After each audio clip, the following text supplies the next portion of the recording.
अझै पनि तपाईहरुलाई अनलाइन कम्प्युटर गुरु क्लासमा स्वागत छ। आज नयाँ टपिकको बारेमा जानकारी गराउन गइरहेको छु। आज चाहिँ कम्प्युटरमा कसरी प्रोग्राम इन्स्टल गर्ने र इन्स्टल गरेको प्रोग्रामलाई कसरी फेरि हटाउने वा रिमुभ गर्ने। सामान्यतया हामीले युज गर्ने प्रोग्रामहरु कसरी इन्स्टल गर्ने भने त्यो प्रोग्रामलाई अब ल्याउने वा अनलाइनबाट डाउनलोड गर्ने। मानौ म चाहिँ आज इमो इन्स्टल गर्छु। अब इमो इन्स्टल गर्नको लागि इमो सफ्टवेयर हुनु पर्यो। अब यता इमो सफ्टवेयर छ।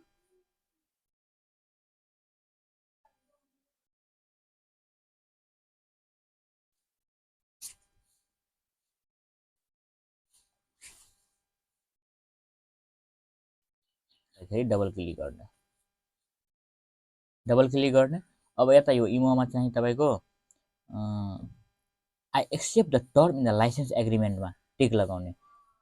यस्तै कुनै प्रोग्राममा लाइसेन्समा टिक लगाउँदाखेरि यहाँ पासवर्ड पनि माग्छ, त्यसको की पनि माग्छ, अनि की दिने छ भने की दिने, छैन भने त्यतिकै इन्स्टलमा क्लिक गर्ने अनि नेक्स्ट गर्ने, इन्स्टल गर्ने, फिनिश गर्ने। अब हेर्नु भइसक्यो। अब इमो इन्स्टल खोलेर यसलाई एक अकाउन्ट बनाउन पनि सकिन्छ इमोको। यस गर्दाखेरि फोन नम्बर दिने, ओटिपी आउँछ, ओटिपी हाल्ने अनि अकाउन्ट बनिहाल्छ। अब यसलाई रिमुभ कसरी गर्ने, यसलाई हटाउने कसरी या रिमुभ कसरी गर्ने। अब रिमुभ गर्नको लागि कन्ट्रोल प्यानलमा जानुपर्छ। प्रोग्राम एन्ड फिचरमा जाने अनि प्रोग्राम एन्ड फिचरमा गइसकेपछि अब यहाँ छ इमो, डबल क्लिक गर्ने इमोमा। अनि चाहिँ के भन्छ, are you sure you want to uninstall imo messenger? Yes गर्ने। यस गरिसकेपछि अब एउटा मेसेज फेरि आउँछ अनि ओके गर्ने अनि चाहिँ बिस्तारै रिमुभ भइहाल्छ। आइकन पनि यताबाट हटिहाल्छ। हट्यो।